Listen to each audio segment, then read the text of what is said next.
name's Ryan and welcome to Teach Me in 20. Each week I'll release a new podcast where I get to speak with awesome people who have something new to teach me that I know nothing about. If, like me, you're naturally curious about everything, this could be the podcast for you. So come along for the ride. It'll only cost you 20 minutes. Hey guys, today we're joined by Andrea McCulloch. She's one of WA's most consistently performing coaches at a state and national level. She was a Premiership coach in 2015 and she's currently the head coach of the Western Australian in the WANL. Andrea, we're pleased to have you here today. Thank you so much. It's a pleasure to be here. So one thing, I've been able to see a few of your matches and I'm really interested in leadership and especially women mentors and coaches. And in seeing a couple of your games, you're just so chilled. It's sitting back. You're not like those coaches that are, yelling and really into the match. You're just sitting back, arms folded most of the time, watching the game go by. Are you like that is that your personality? You like that in everyday life? Or? Yeah, absolutely. I think sometimes it's a bit of bluff. If I look calm and feel calm, it makes the players think, oh, it's okay. It doesn't matter what's happening. Andrea's calm. It's fine. But no, I think for the most part, that is my personality. I am a fairly calm and chilled type of person. I'm not someone that yells at my players or gets really animated. I'm more of one of those coaches that sort of gives quiet feedback to my players, and both at trainings and at games. And I've always really admired coaches like Jill McIntosh, Stacey Marinkovic, who are those more sort of calm coaches who just do everything quietly and calmly. And I think it just instills in the players that it's okay, we're doing okay, even when things maybe aren't going okay. Right. I was going to say, have you found that's more an effective way of getting through? Yeah, absolutely. I think sometimes I always found when I was coming up through the junior ranks that if my coach was panicking and getting really animated, that sort of made me a little bit panicky and like, oh gosh, things aren't going okay, what's going on? And then you sort of start to get a bit worked up yourself. So I always really liked it when my coaches were calm and I was like, oh yeah, we've got this, the coach is confident in our abilities and so forth. So I think I've just sort of modelled myself Carried on that those. Over. Yeah. Well, another thing I noticed as well is it's your whole coaching team getting involved. So often it's not even really you on game days giving them a final word. It's your manager. Is that on purpose as well? So it's not just one person involved? Yeah, I'm really lucky at Western Australian. We've got an excellent coaching staff, and that's something that we've worked really hard is to build wonderful coaches around us so that we don't just have one head coach that's sort of responsible, that the players have a multitude of different coaches that they can go to and get feedback from. So I'm really lucky with our league team. We've got Dylan McPherson and Stu Dent, who are actually two of our men's players as well. So they've got both the playing experience and the coaching experience behind them, so they can come and provide feedback to the players from both perspectives as well, which I think is really important. Yeah. And we're all on the same page. So particularly Dylan and I have a lot of conversations during the week about what we want and things that we're trying to achieve with the players. Are they heated or you guys are both on the same line? We're on the same page most of the time. Okay. There will be time to time where we disagree, but I'm really confident that that because we talk so much, we're on the same page in front of the players, and I think that's really important, is that we're delivering the same message. So I'm confident that my coaching team around me can deliver the same message that I will too. Yeah, absolutely. You mentioned Dylan plays. You also were a player yourself. A long time ago. How do you find that transitioning from a player to a coach, or how did you find it? Well, it was a bit different for me in some respects. I actually suffered a very bad ankle injury and I was out of the game for about 18 months where I couldn't play because I had to have some surgery and so forth. Ouch. So that's actually how I got involved in serious coaching. I'd sort of coached, club teams on a Saturday every now and then before then. But through that, I started to do my accreditation process during that year off. And it was through that process that I actually sort of realised how much I loved coaching. And even though I sort of came back to playing at lower levels, I never got to the top levels again because I just pursued the coaching aspect anyway. So I guess for me it was a really easy transition because I was forced to have time away from playing anyway. So I guess for me it was pretty easy, whereas other people maybe not so much.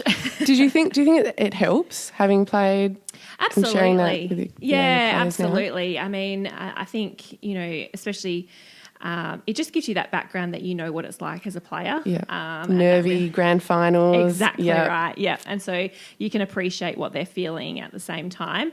And so I think that gives you some good background knowledge of, well, this is how they're feeling, so I've got to address that in my pre-game or during the game. It's weird though, isn't it? Because I remember when I went into coaching, suddenly you go from just hitting, with tennis, to then, I actually have to watch and assess what needs to be improved. Yeah. It's not just, That's for the fun of it. And it's not just about me. Yeah. There's 7 players in my team I've got to worry about, plus there's 7 other players in the opposition team that I've got to be looking at.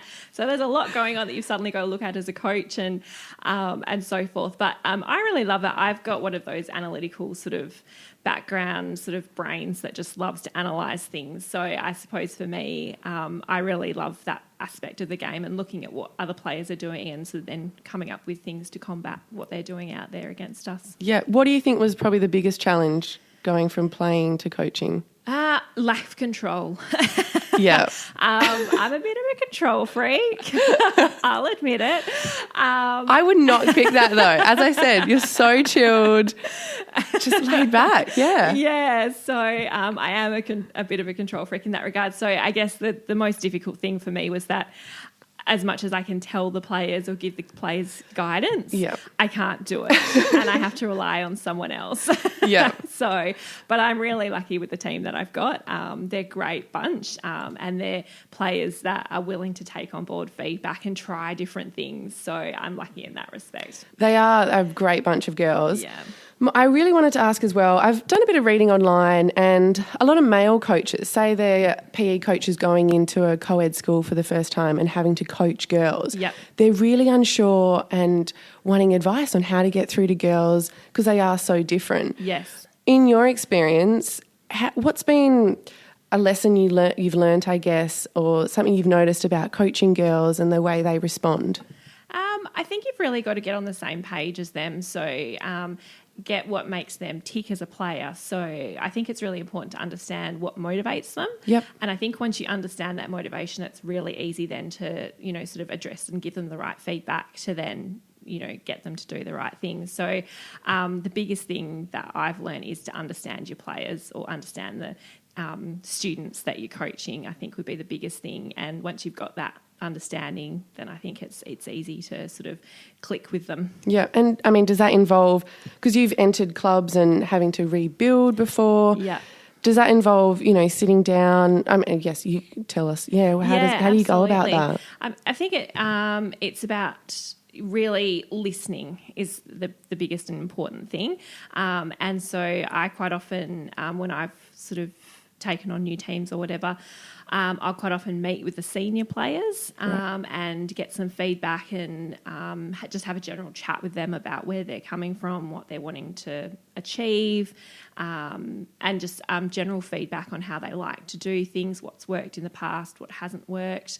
And then it doesn't mean that I change necessarily the way I do things, but it's really good to have that feedback to then sort of mould the way that you then do things with them. So, you can change the way you do things. I'm a big believer that, it's all about sort of taking on board all of the feedback that you can get, but still doing it your own way as well. So, and that way the players know that you're listening to them. And I think that's really important, is to have their respect. Yeah. And I think once you've got that respect, then it's easy to, go forward with a rebuild and so forth. And I think also it's not just about the players as well, but it's about having the ear of the board as well. And again, at Western Roar, I'm really lucky that we've got a great board that's willing to try different things, it's willing to listen to feedback that they're given and so forth, and they're really supportive of us as coaches and players, which is great. Yeah, that's fantastic. It helps. Yeah, absolutely. With that sort of idea of change as well, obviously netball, it's a changing game as well. They're trying to make it faster with Fast 5. Similar things has happened with tennis. I guess it's that changing generation. They want things now and don't want to be watching long matches. As a coach, how do you as well sort of evolve with, I guess you've got a changing generation, you've got younger players coming up that respond differently to maybe the older ones. Yeah. very much so. And a changing game as well. Yeah, I think with the changing game, you're right, it is becoming faster. They're even at, we saw at A&L level this year that they brought in the rolling subs, which they've had at Fast 5 now previously. Okay. So they've brought that into A&L. So whether they'll bring that into Suncorp will be interesting in the coming years, and then whether that will then filter down to us at Wonnell.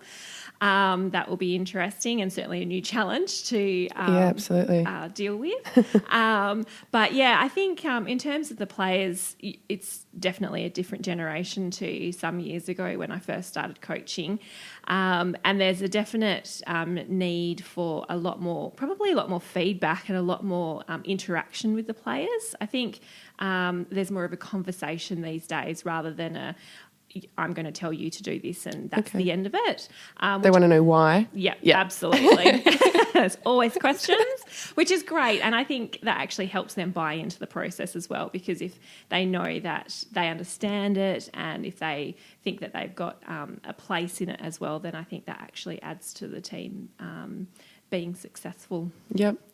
With that as well, being all-female team netball. Yes. That in itself poses its challenges. Yes, it does.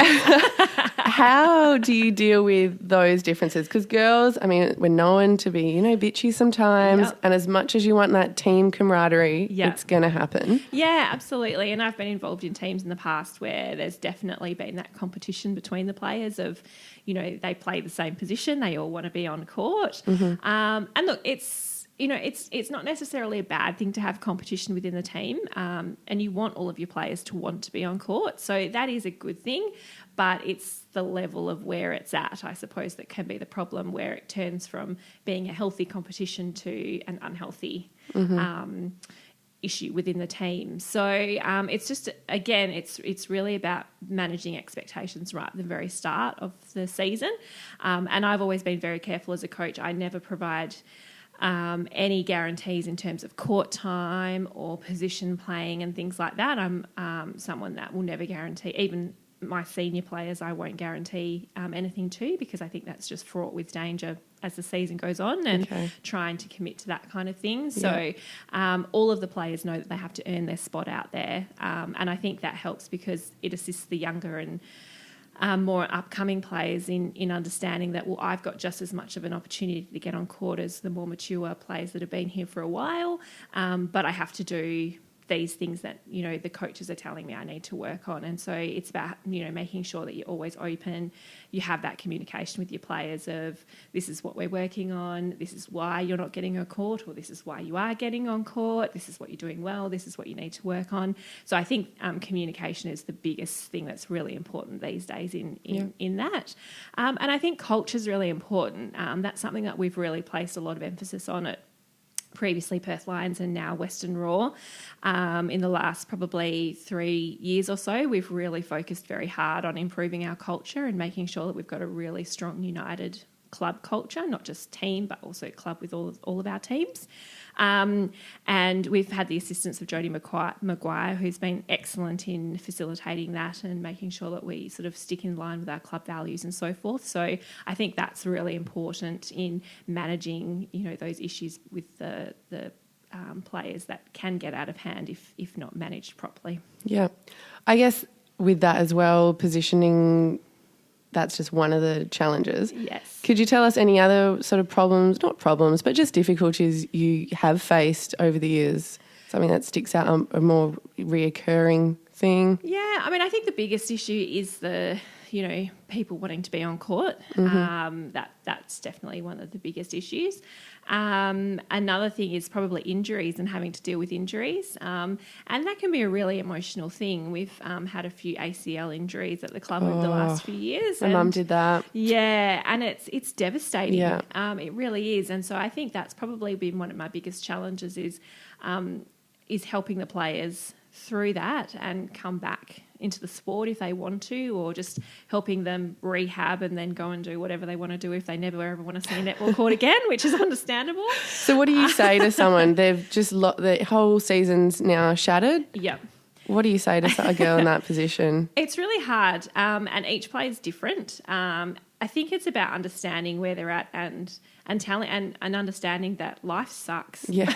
It really does. And giving them a hug and telling them that, yeah, it's going to be tough. And rather than sugarcoating it and going, oh, it's all going to be okay, I think they need that understanding of, you know, Andrea understands that, you know, I'm gutted at the moment. And I think it's good for them to know that we're gutted for them as well because, you know, it's devastating. They've worked so hard. You know, you've seen, you know, one particular player, Keely, we lost, you know, sort of shortly before the season started, and she's done an ACL previously. Was that pre-season training? She injured herself? Oh, no. And that was devastating because, you know, you've seen her go through it once. She's gotten back. She was excellent. She's probably the fittest I'd ever seen her. She was in excellent form. And then she does it several weeks before the season starts. That's heartbreaking. And so, yeah, it is devastating, you know, and you want to cry with them, to be honest. So I think that's probably been one of the toughest things is dealing with that, and it's just about then, you know, sort of once, you know, you get over that initial hurdle is then helping them to be strong and to keep going when even they don't want to keep going, you know, and just being there for them really is the most important thing. Yeah. What about as well, like losing a grand final? Or it hurts. Yeah. Yeah, look, and we played Sharks last year in the grand final, lost by 3, so close. Sometimes you'd prefer to lose by 30 because then you know you were never in it. A loss is a loss, yeah. But to lose by 3, you know it was so close, you almost had it. It hurts. It's devastating because you know how much it's devastating as a coach, but it's more devastating for the players, like in terms of I know how upset they are because they have worked so hard for, you know, 9 months of the year to come so close and to fail. So, yeah, it's really hard. And I must admit, after last year, it was probably a good 2 months before I could go back and watch the grand final again to actually see what we needed to improve on. I was a little bit touchy for a while there. Yeah, block it out as long as possible. So that's definitely hard. But I think it's more hard. Like I feel for the players more than I do for myself in that instance because I know how hard they've worked and you know they're pretty devastated when they come so close to their glory. Yeah. With you've coached at league, reserve level. Yep. What's one thing you see as needed and advantageous to transition from juniors to that top elite senior level? Yeah, definitely good skills. And I think we underestimate just how important grassroots netball is for developing those initial really good skills. Yep. Getting the basics right. Getting the basics right, being able to do an outside turn, being able to do a shoulder pass. So often you see players that come in and try or, you know, sort of when they're quite young and they can't do those basic things. And then there's a big difference between them and the players that can. So I think that's certainly something that's really important is you know, that grassroots level of netball and teaching them the basics and so forth. But then really, you know, sort of once they get into the lower levels of, you know, at the 20s levels of Wannell, to then get further to league, it's really about wanting it, to be honest, and determination is really important. Because if you don't want it enough, you're not going to work hard for it. Hunger. Yep, that hunger is really important. So you can have the best skills in the world, but if you don't want it enough, you're never actually going to make it at that level. So I think it's about those players that really, really want it and they're willing to go out and, you know, sort of, you know, as if you're a goal shooter, you're willing to go out and shoot 200 goals a day by yourself in the rain. You know, in your backyard. It's those kind of players that will make it. I think I can definitely relate to that. I've seen so many talented athletes over the years. Yeah. But it's just those that are willing to put in the hard work, stay back after training, after a match. Yeah. And the ones that are willing to seek the feedback, you know, sort of, and to take it upon themselves to, you know, ask for extra training or ask for an extra program, those are the kind of players that are going to make it at the next level. Yeah. And what about, I guess, the changing game of netball? Yeah. Do you see that as at the grassroots level? You talked about those basics. Yeah. Those basics sort of changing or them having to adapt a different style of teaching there? I think it's interesting because back in our day, you know, they didn't it was a bit different. You know, they didn't allow us to step. We didn't have the shortened goalposts. And so even though we were little, we still had to abide by all the rules. Yeah. Whereas these days they've got the Net Set Go program, which is an excellent program and is getting so many kids involved. But they allow them to take an extra step or so. They drop the nets down, the goalposts down for them and so forth to make it a bit easier.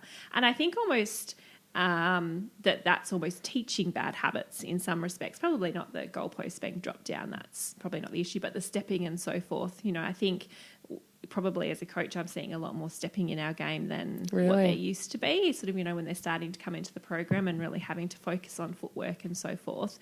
And I don't know whether that's because, you know, sort of at the lower levels, they kind of get away with it a little bit. And so it becomes a bit more of a habit than perhaps what it should. That's annoying for you, having to stamp out bad habits. That's right. They all have it, trust me. I guess in some ways I'm a bit more of a traditionalist. I love the game of netball as it is. And, you know, as much as the Fast Five is really exciting and a great format and I really enjoy watching it, I love the traditional game you know, sort of it's a fast game in itself as it is anyway, and so forth. So I think it would be a shame if we change it completely. But I think it's great to have Fast Five as well. I think it's great to have the two types running, you know, as different competitions. Yeah. Bit for something for everyone. Absolutely. I also wanted to ask, you mentioned when the girls go in for not an audition, gosh. Trials. Actors here. It is a bit of an audition, really. What age are they going into that? And also, do you see it as just as an example, sort of a lot of people think if you haven't made it in tennis by 21, 22, then just, you know, stop. But the average age of, you know, the women in the top 100 is around 26, 27. Yeah. How does that fare against netball as well? Yeah, I think any person of any age can get into it if they are determined enough to put in the hard work. We've certainly have had players that have come in later, that have come in from other sports like basketball or other sports that have decided to give netball a go. And in some respects, they probably are a little bit unorthodox, which gives them something special because no one sort of knows what to expect from them. So that gives them a bit of an edge anyway. So they don't even know what they're doing. They don't know what they're doing. I certainly don't know what they're doing. So how does the opposition know what they're doing?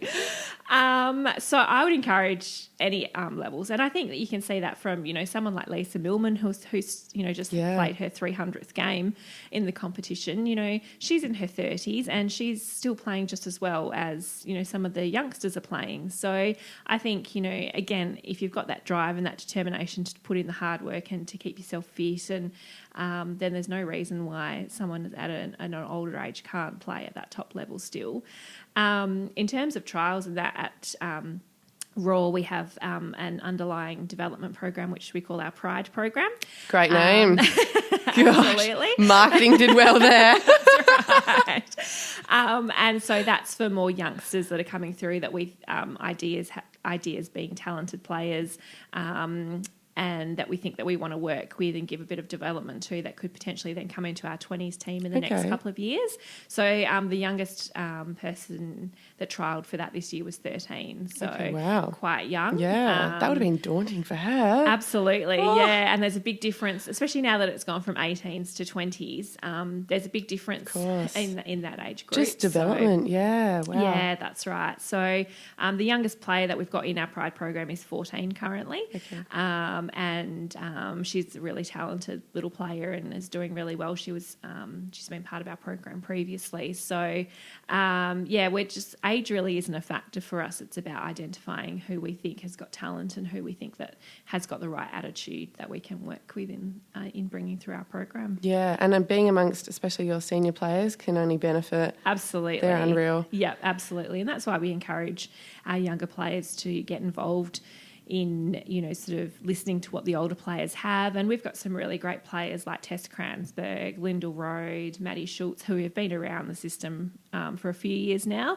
And they've just got so much to give back to those younger players. And the younger players can learn so much from them just at trainings, if I'm talking to another player and giving feedback, those older players will give feedback to some of the other players that are around as well. So we're a bit of a sort of team, really. Yeah. In terms Jack of all trades. Yeah, that's right. So it's really good for the younger players to learn off them, and also to be challenged at trainings, by these older players. I mean, Lyndall Rhodes probably been the best centre court player in the competition for a few years now. So to be able to play against her at training week in, week out, I mean, that's a learning experience that you just can't buy. Yeah, so, absolutely. yeah, Even though if great. you're getting thrashed by her, exactly. it's a good person to get beaten by. That's right.